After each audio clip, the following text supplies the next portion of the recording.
സഹോദരന്മാരെ, ഞാൻ ഇന്നലെ വെള്ളാപ്പള്ളി നടേശന്റെ വീട്ടിലേക്ക് ബിന്ദു കൃഷ്ണ പോയതുമായി ബന്ധപ്പെട്ട് വീഡിയോ ഇട്ടിരുന്നു. അതിൽ ഞാൻ പറഞ്ഞത്, നിങ്ങൾ ബിന്ദു കൃഷ്ണ വെള്ളാപ്പള്ളി നടേശന്റെ വീട്ടിലേക്ക് പോയതല്ലേ കാണുന്നുള്ളൂ. വെള്ളാപ്പള്ളി നടേശന്റെ മോന് തുഷാർ വെള്ളാപ്പള്ളി മുഖ്യമന്ത്രിന്റെ വീട്ടിലേക്ക് പോയിട്ട് മുഖ്യമന്ത്രിക്ക് മാല ഇട്ട് കൊടുക്കുന്നത് നിങ്ങൾ ആരും കണ്ടിട്ടുണ്ട്? അതല്ലേ ചർച്ച ചെയ്യണ്ട് എന്ന് പറഞ്ഞപ്പോ പലരും എന്നെ വന്നിട്ട് വിമർശിക്കുക. നീ വെള്ളാപ്പള്ളിയെ വെള്ള പൂശാൻ വേണ്ടി നടക്കുന്നവനാണ്, നീ എന്നെ SNDP കരയോഗം പ്രസിഡന്റാണ് നീ എന്നല്ലാന്ന് പറയുന്നത്. ആയിക്കോട്ടെ, കാര്യമല്ലാത്ത യോഗ എന്തിന്റെയും പ്രസിഡന്റായിട്ട് നിങ്ങളൊന്ന് ആലോചിച്ച് നോക്കറാ. ഒരു വന്യവയോധികനായ മനുഷ്യൻ വെള്ളാപ്പള്ളി നടേശൻ, അദ്ദേഹത്തിനോട് നിങ്ങൾക്ക് എന്തുണ്ടാവും? അഭിപ്രായ വ്യത്യാസം ഉണ്ടാവും. അതിന് നിങ്ങൾ പ്രതികരിച്ചോ? അതിലൊന്നും തെറ്റില്ല. ആരും വിമർശനത്തിന് അതീതനല്ല. പക്ഷേ അദ്ദേഹത്തിന്റെ അടുത്ത് പോയത് നിങ്ങൾ കാണുന്നു. ഇപ്പുറം തുഷാർ വെള്ളാപ്പള്ളിയുടെ മകൻ മാത്രമല്ല, NDA മുന്നണിയുടെ കൺവീനറാണ്.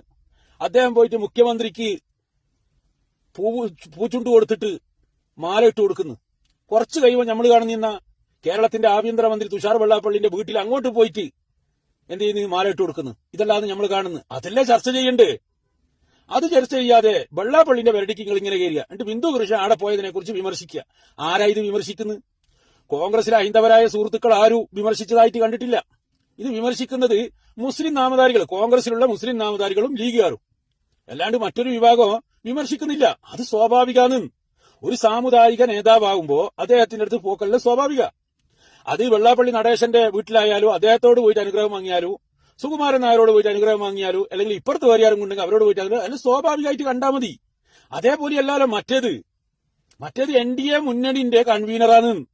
ഇന്ന് വരെ കേരള ചരിത്രത്തിൽ NDA മുന്നണിയുടെ പ്രവർത്തിക്കാൻ തുടങ്ങിയിട്ട് കാലത്തിരിയായി. ഇന്ന് വരെ ഇങ്ങനത്തെ ഒരു അവസ്ഥകൾ കണ്ടിട്ടുണ്ടാ? ഇതിൽ നമ്മളെപ്പോലത്തെ ആൾക്കാർ എന്നാ വായിച്ചെടുക്കണ്ടേ? ഡീല് സജീവമായി നടന്നിട്ടുണ്ട് എന്നല്ലേ? നിങ്ങൾ ഡീലിന്റെ അടിസ്ഥാനത്തിലല്ലേ 100 ചില്ലറ സീറ്റും വാങ്ങിയിട്ട് വന്നത് എന്നല്ലേ നമ്മളെപ്പോലത്തെ ആൾക്കാർ മനസ്സിലാക്കണ്ട്? അല്ലാണ്ട് ആ വെള്ളാപ്പള്ളിന്റെ വരടിക്ക് കയറിയിട്ടെന്നാ വേണ്ട. ഒരു സൈബർ പോരാളി പറയുന്നത് കേട്ടെ, നായി, പന്നി, പിന്നെ വെള്ളാപ്പള്ളി, ഇത് മൂന്നും നമുക്ക് ഹറാമെന്ന്. ആയിക്കോട്ടെ, നിങ്ങൾക്ക് അങ്ങനെ പലതും ഹറാമായിട്ട് തോന്നും. നിങ്ങൾ ഹറാമായിട്ട് കണ്ടോ, അതിൽ അഭിപ്രായ വ്യത്യാസമൊന്നും ഇല്ല, നിങ്ങളെ സ്വാതന്ത്ര്യമോ. പക്ഷെ അദ്ദേഹത്തിന്റെ വരടിക്ക് കയറുമ്പോ മറ്റുള്ള നിങ്ങൾ കാണാതെ പോകുന്നു. ആടിയാണ് വിഷയോ. അതും കൂടി നിങ്ങളൊന്ന് കണ്ടിട്ട് എന്ത് ചെയ്യണോ? അതിനെക്കുറിച്ച് നിങ്ങൾ പ്രതികരിക്കണോ? തുഷാർ വെള്ളാപ്പള്ളിന്റെ വീട്ടിൽ കേരളത്തിന്റെ ആഭ്യന്തരമന്ത്രി എന്തിനാണ് പോയത്? അത് നിങ്ങൾ ചോദിക്കാൻ നിങ്ങളെ നാവ് പൊന്തുന്നില്ല. തുഷാർ വെള്ളാപ്പള്ളി വന്നിട്ട് മുഖ്യമന്ത്രിക്ക് ആഹാരാർപ്പണം അർപ്പിക്കുമ്പോ അത് വേണ്ടാന്ന് പറയാൻ സതീശ സാറിന്റെ നാവ് എന്തേ ഉണ്ടാണ്ടായി പോയതെന്ന് നിങ്ങൾ ചോദിക്കണോ? അത് നിങ്ങൾ ചോദിക്കുന്നില്ല.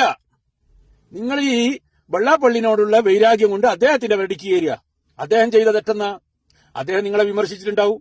മുസ്ലിം ലീഗിനെയും ജമാഅത്തെ ഇസ്ലാമിയെയും വിമർശിക്കുമെന്ത് ഇത്? അത് മുസ്ലിം സമുദായത്തിന്റെ മൊത്തമാണെന്നും പറഞ്ഞിട്ട് ഇത് അത് മുസ്ലിം സമുദായത്തിന്റെ വരടിക്കേ കിട്ടും.